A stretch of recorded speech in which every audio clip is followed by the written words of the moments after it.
Assalamualaikum warahmatullahi wabarakatuh. Ini dia kunci jawaban halaman 146 sampai 153 kelas 4 tema 1. Ini dia pembelajaran 3. Sebelumnya kamu telah belajar tentang permainan bakiak. Menarik bukan? Kamu tentunya senang dapat mencobanya.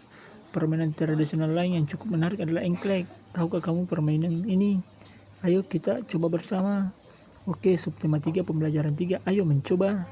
Pernah kamu bermain engklek? Permainan ini adalah permainan tradisional yang sangat banyak dimainkan oleh anak Indonesia. Engklek merupakan permainan lompat pada bidang datar yang digambar di atas tanah.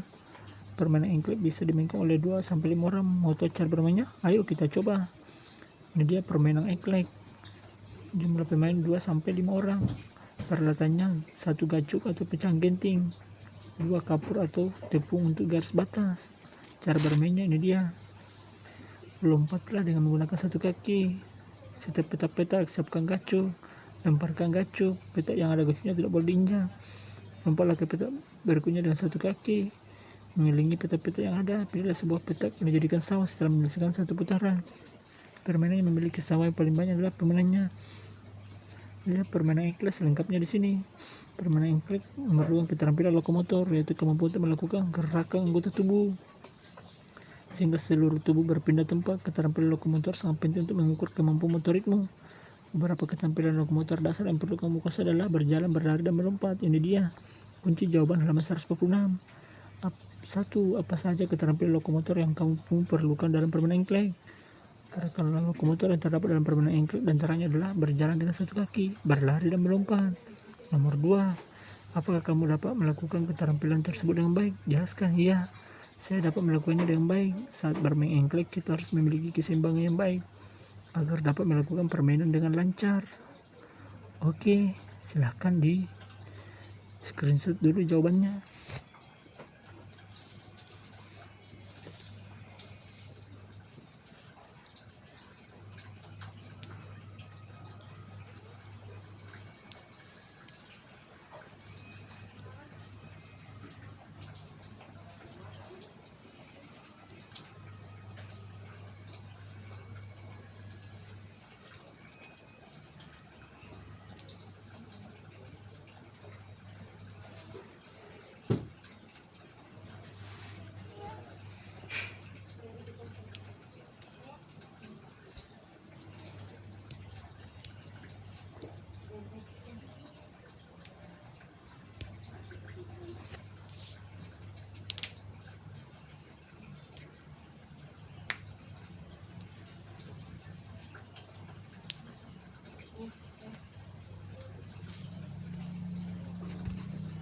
Oke, kita akan lanjut. Ceritakan pengalaman bermain engklek kepada temanmu. Apa kesulitan yang kamu temui bermain engklek? Apa yang berhasil kamu capai? Apa 4 permainan engklek bagimu? Permainan engklek merupakan permainan yang sangat mudah dilakukan. Permainan ini hanya membutuhkan pecahan genting dan kapur untuk membuat kontur permainan. Namun tidak semua siswa memiliki kemampuan yang sama dalam permainan ini. Permainan engklek membutuhkan keterampilan berjalan, berlari, dan melompat. Keterampilan yang paling penting adalah melompat karena kita harus melompat beberapa kotak permainan. Permainan ini menjadi sulit bagi anak yang memiliki kemampuan melompat yang kurang. Hal ini dipengaruhi oleh perolehan kotak. Jika ada kotak lawan kita tidak boleh menginjaknya. Ayo menulis. Selain permainan engklek, bangsa Indonesia mempunyai banyak permainan yang diwariskan oleh secara turun-temurun. Mari kita cari tahu tentang budaya lompat batu yang biasa dilakukan oleh masyarakat Nias. Ini dia halaman 148, 149, dan 150. Dengarkan gurumu saat bercerita, tuliskan gagasan pokok dan pendukungnya pada diagram yang ada. Ini dia Pohombo Batu. Tradisi Pohombo Batu berasal dari suku Nias. Suku Nias berasal dari Pulau Nias yang terletak di sebelah barat Pulau Sumatera. Lompat batu yang dikenal dengan Pohombo Batu merupakan ciri khas masyarakat Nias. Tradisi melompat batu dilakukan oleh kaum laki-laki, khususnya pemuda. Mereka harus melompati susunan batu setinggi 2 meter dengan ketebalan 40 cm. Tradisi ini bertujuan untuk menunjukkan kekuatan dan ketangkasan para pemuda yang melakukannya. Seseorang yang berhasil melakukan tradisi ini dianggap hebat, baik bagi dirinya maupun keluarga dan masyarakat. Oke, ini dia paragraf 1, 2, dan 3. Gagasan utamanya paragraf 1 adalah Pohombo Batu dari Nias. Gagasan pendukungnya Pohombo Batu merupakan ciri khas masyarakat Nias. Paragraf 2, gagasan utamanya menunjukkan kekuatan dan ketangkasan. Gagasan pendukung tradisi ini bertujuan untuk menunjukkan kekuatan dan ketangkasan para pemuda yang melakukannya. Paragraf 3 dianggap hebat. Gagasan pendukungnya suara yang berhasil melakukan tradisi ini dianggap hebat. Oke, silahkan dicatat dulu atau di screenshot jawabannya.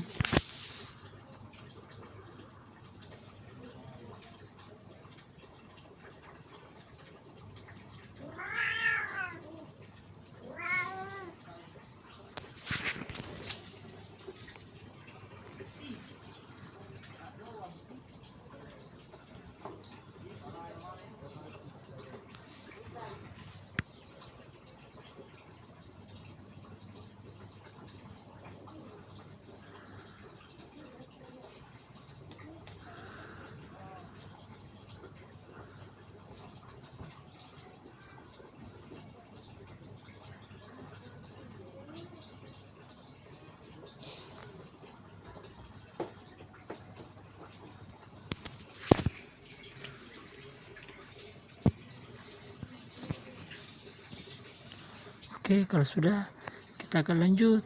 Diskusikan dengan teman-temanmu gagasan-gagasan yang telah kamu hasilkan. 1. Pohon batu dari Nias. 2. Menunjukkan kekuatan dan ketangkasan.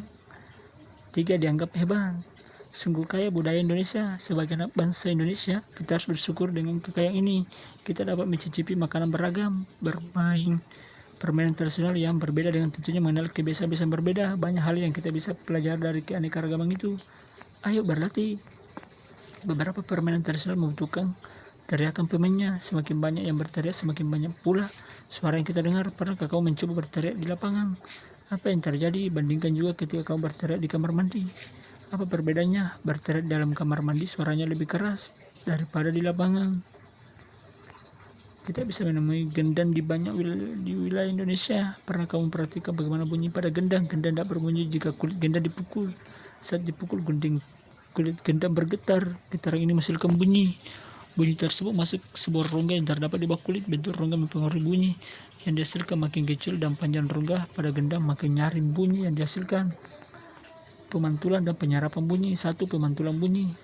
Sebuah kelereng yang kita lempar ke dinding keras mengalami pemantulan. Demikian juga dengan bunyi. Bunyi dapat memantul jika dalam perambatannya dihalangi oleh benda permukaan keras seperti kayu, kaca, dinding, atau besi. Penyerapan bunyi. Bunyi juga dapat diserap. Silahkan dibaca sampai selesai ya. Ini dia. Benda-benda tersebut menggunakan mencegah terjadinya gedung atau kerdam. Dinding dalam gedung pertemuan, studio rekaman, dan gedung bioskop dilapisi dengan bahan-bahan tersebut supaya tidak terjadi gaung atau kerdam. Ya, itu dia. Benda-benda yang tidak menyerap bunyi adalah benda yang permukaannya lunak. Benda demikian disebut peredam bunyi, misalnya karpet, goni, kertas, kain, busa, dan wol. Oke, macam-macam bunyi pantul. Ini dia gaung atau kerdam.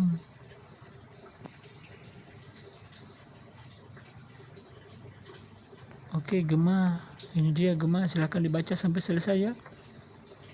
Oke, bersama teman kelompok lakukan beberapa percobaan berikut. 1. Ambil beberapa botol atau alat lainnya untuk menghasilkan bunyi seperti ember, gelas, atau kaleng. 2. Bunyikan peralatan tersebut dalam ruangan. 3. Bunyikan peralatan tersebut di luar ruangan. 4. Catat hasilnya dan bandingkan. Oke, kunci jawaban halaman 153. Ayo renungkan, sikap apa yang perlu kamu perhatikan dalam permainan engklek? Mengapa? Ini dia keseimbangan agar dapat bermain dengan baik. 2. Apa saja yang kamu ketahui tentang bunyi? Bunyi adalah getaran yang merambat sebagai gelombang akustik melalui media transmisi seperti gas, cairan, atau padan.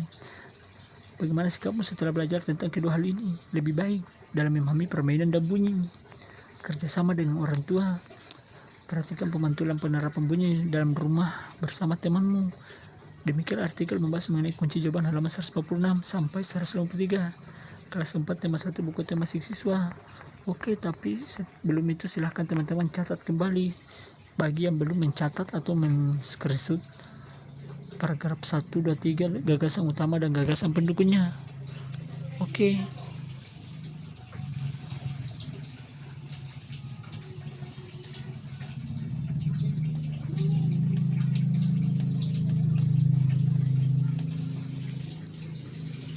Baik teman-teman, kalau sudah, kita akhiri video ini. Sekian dan terima kasih. Wassalamualaikum warahmatullahi wabarakatuh.